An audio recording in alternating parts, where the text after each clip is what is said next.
C'est un match qui n'a pas encore eu lieu, mais je pense que voilà, comme je l'ai dit auparavant, on est arrivé avec cette équipe, avec cette nouvelle fédération, avec énormément de détermination, avec énormément d'abnégation.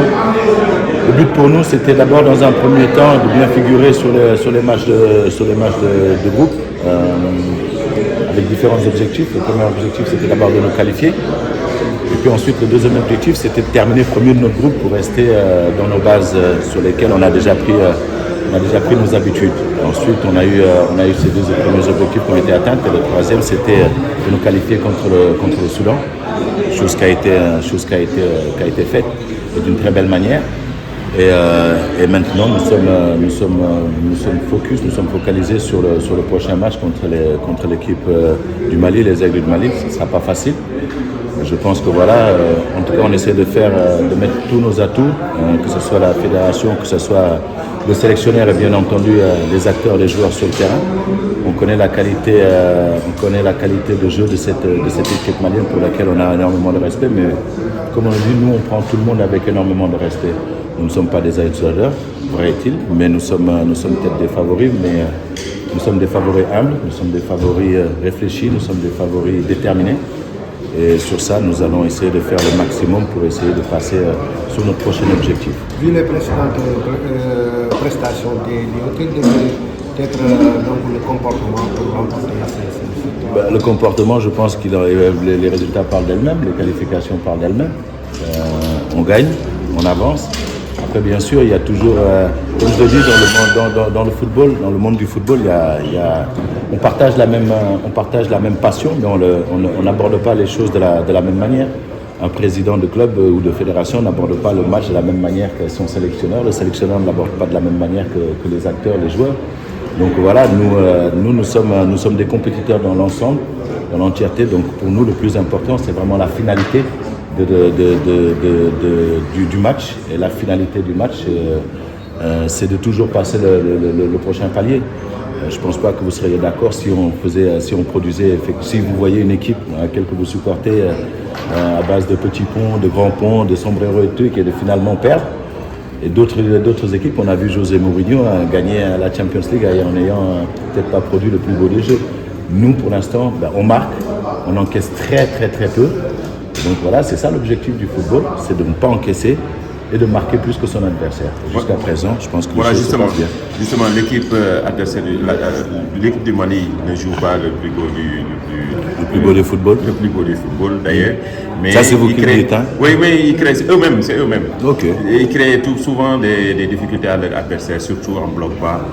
Comment stratégiquement le Sénégal doit aborder ce match-là? Je pense que Pape Thiaw a bien analysé tous les détails justement de cette équipe malienne, et je suis persuadé de par son intelligence et surtout d'abord Pape Thiaw a une grande humilité, une très très très très grande humilité pour la position dans laquelle il est. Pape Thiaw échange avec ses joueurs, Pape Thiaw échange avec la direction, Pape Thiaw échange avec ses assistants. Et je pense que toutes ces idées-là, c'est pour mettre en avant justement le Sénégal qui est bloc bas de l'équipe adverse, qui est bloc haut de l'équipe adverse. Ils arrivent toujours à trouver la solution. La preuve en est, on est encore là. Et je pense que le peuple sénégalais leur fait entièrement confiance. Je leur fais entièrement confiance. Et je suis sûr qu'ils trouveront une solution justement pour essayer de dynamiser un petit peu cette défense malienne, même s'ils sont en bloc bas. Pour qu'on puisse passer au prochain palier. Oui, la dernière fois que... Je ne pense pas que ça change énormément. Hein. Les Maliens sont nos frères. On sait aussi le respect qu'ils ont pour nous. Ils connaissent aussi le respect et l'affection que nous avons pour eux, pour leur football, pour le peuple malien. Et maintenant, des années sont passées. Les footballs ont évolué de différentes manières. Mais voilà, je pense que ça va être un match très intéressant à voir tactiquement. Mais en tant que Sénégalais, il y aura, pour nous en tout cas, il n'y aura aucune faveur qui sera faite, même si ce sera un match fratricide, parce que voilà, nous sommes tous, on ne veuille ou pas, de l'empire, issus de l'empire mandingue. Donc voilà, pour moi, c'est au-delà de toutes ces choses-là, c'est un match qui vaut comme un autre, et on essaiera de faire le maximum vraiment pour continuer sur notre chemin et sur notre belle lancée. Condé tout de suite à Adama Condé, pour répéter un petit peu, en étant un peu moins long que je l'ai été sur sa question avec ma réponse. Je pense que voilà, nous avons prouvé jusque-là que nous sommes capables de compétir avec toutes sortes d'équipes avec différentes tactiques. Pape Thiaw, comme je le disais tout à l'heure, ne laisse rien au hasard.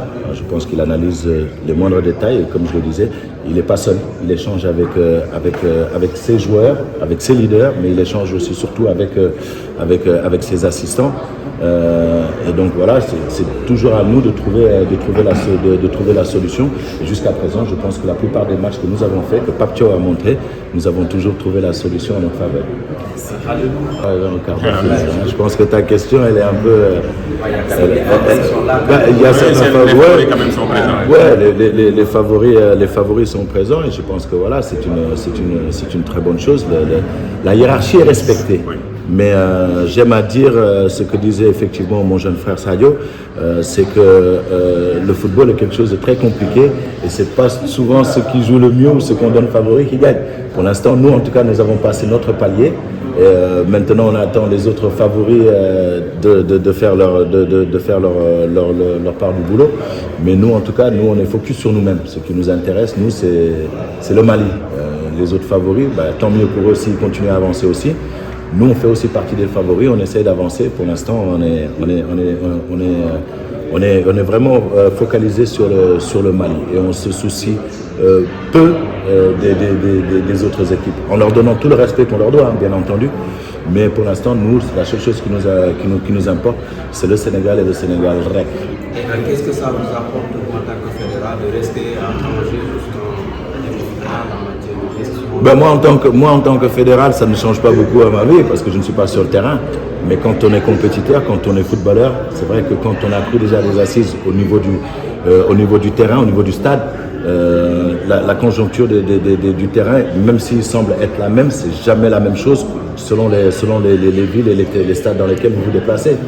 C'est toujours beaucoup plus facile quand vous avez déjà vos assises, vous avez vos habitudes que vous respectez, vous avez vos repères que vous avez, et donc c'est beaucoup plus facile. Et je pense que ça, c'est quelque chose de primordial pour tout joueur. Et voilà pour la raison pour laquelle on avait vraiment, dans un premier temps, qu'on voulait absolument se qualifier, et dans un second temps, terminer premier de notre groupe pour pouvoir continuer à être dans notre base ici à Tanger. C'est ça, il n'est pas seulement sélectionneur, il n'est pas seulement coach, il est aussi manager. Et c'est ça, c'est tout à son honneur, c'est-à-dire qu'il arrive à transcender ceux qui sont sur le terrain, il arrive à faire comprendre à ceux qui sont sur le banc que ce ne sont pas forcément des gens qui sont des remplaçants, mais ce sont des potentiels titulaires. Et c'est ça, je pense, la force de Pape Thiaw, c'est de pouvoir mettre tout le monde au même piédestal. Effectivement, il y a des leaders, effectivement, il y a un 11 de base qui varie selon les adversaires.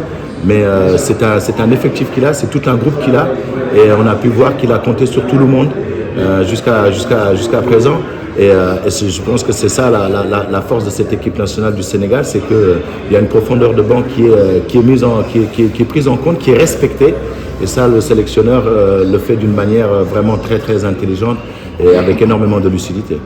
Oui, la dernière fois que... Effectivement, en fait, c'est un projet extrêmement important de la Fédération sénégalaise de football.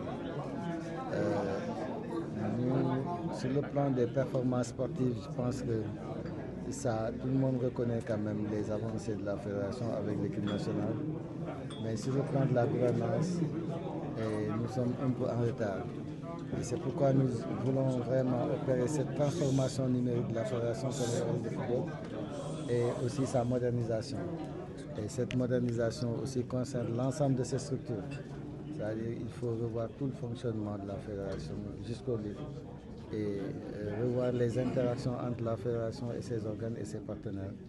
Donc c'est ça quand même ce qui explique vraiment ce lancement de cette stratégie Smart FSF 2028, qui est un projet extrêmement important qui repose sur 3 piliers essentiels qui sont la digitalisation, le renouvellement et le redimensionnement de certains projets de la fédération et ensuite la gouvernance et le financement. Vous avez également évoqué un déficit de 3 milliards au niveau de la fédération. Est-ce que vous pouvez revenir sur ça? Bon, ça je pense que c'est un déficit que nous avons hérité de la fédération. Et ça ne date pas de maintenant. Le déficit était de 2,4 milliards. Si vous consultez les états financiers en fin 2024, mais c'est un déficit qui concerne en partie une dette que nous avons héritée de 900 et quelques millions. Et ensuite un défaut de couverture sur le stade Demba Diop de 2 milliards et quelques.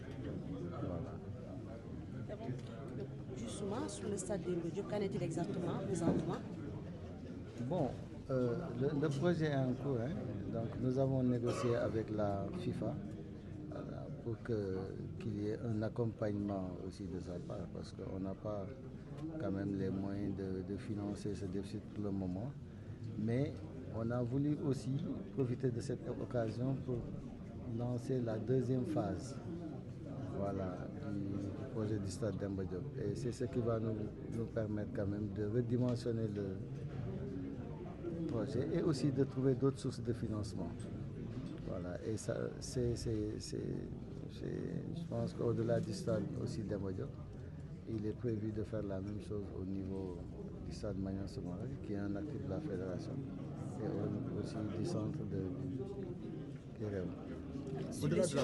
Sur les subventions des clubs, pourquoi ça retarde? Ça bloque où? Non, ça ne bloque pas. En fait, on a lancé l'audit des clubs. Nous sommes en train de faire un état des lieux. Et dès que nous allons terminer, on va définir quand même les montants qui seront alloués aux clubs amateurs et aux clubs de ligue professionnelle. Par rapport à l'aspect Go Gaindé, quelle sera la place de la ligue professionnelle dans ce projet? En fait, Go Gaindé, c'est un projet fédéral. Et nous, la stratégie globale, c'est la centralisation de tous les droits commerciaux. C'est-à-dire la fédération va chercher les moyens et les partager avec l'ensemble de ses organes. C'est-à-dire nous allons tout faire pour assurer